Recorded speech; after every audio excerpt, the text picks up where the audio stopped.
జగన్మోహన్ రెడ్డి గారి మీద అత్యంత దారుణంగా, హేయంగా, నీచాతి నీచంగా ఆయన మీద దాడికి దిగితే ఆయన డిక్లరేషన్ ఇచ్చి దైవదర్శనానికి వెళ్ళాలి అని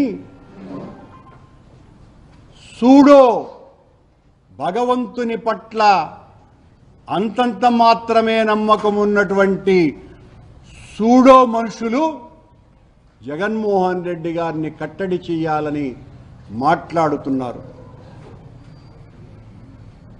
హిందుత్వం ఏం చెప్తుంది? భగవంతుని పట్ల భక్తితో ఎవ్వరు వచ్చినా, ప్రపంచవ్యాప్తంగా ఉన్నటువంటి గుళ్లకు ఎవ్వరు వచ్చినా సాదర స్వాగతం పలుకుతుంది భారతీయ సనాతన ధర్మం. ఆ ధర్మానికి విరుద్ధంగా ప్రవర్తించటమే కాకుండా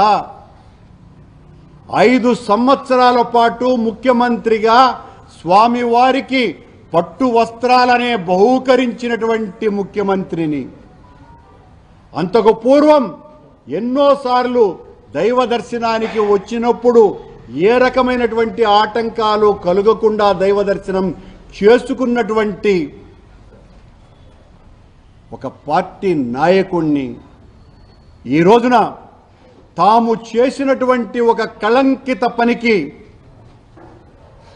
డిఫెన్స్లో పడిపోయి దాని నుంచి ఎట్లా బయట రావాలో అర్థం కాకుండా మా నాయకుడు, మా పార్టీ అధిష్టానము వీళ్ళు చేసినటువంటి పాపపు ప్రకటనలకి, ప్రచారానికి మొత్తం దేవాలయాలలో అంతా కూడా రేపు ప్రార్థనలు చేయండి అని పిలిపిస్తే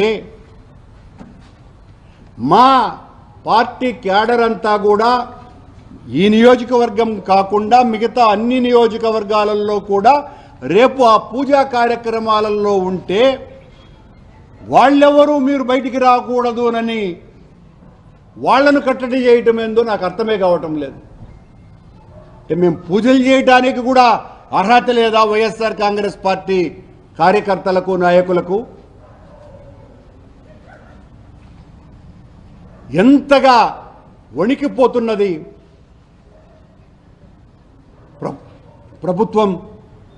ఇంత దారుణమైనటువంటి పరిస్థితి ఈ రాష్ట్రంలో నెలకొని ఉన్నది.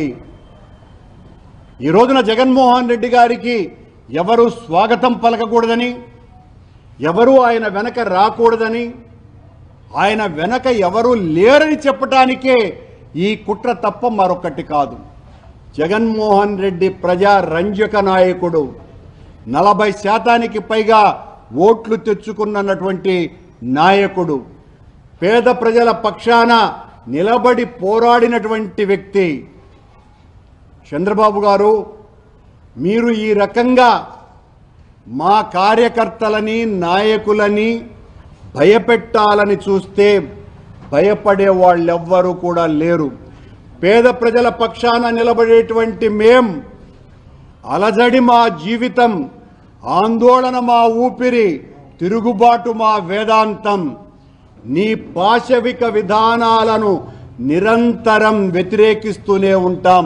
మీరు ఎంత నిర్బంధానికి మమ్మల్ని గురి చేస్తే అంతగా పైకి లేస్తాం.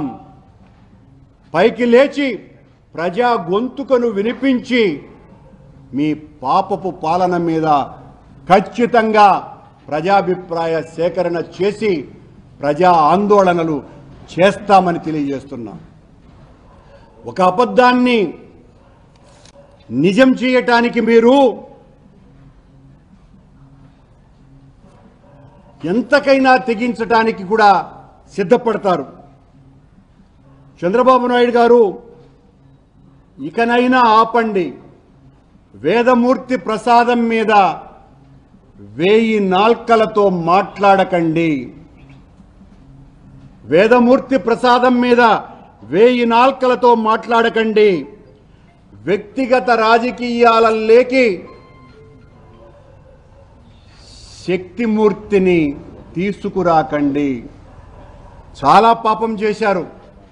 మీరు ఒక మాట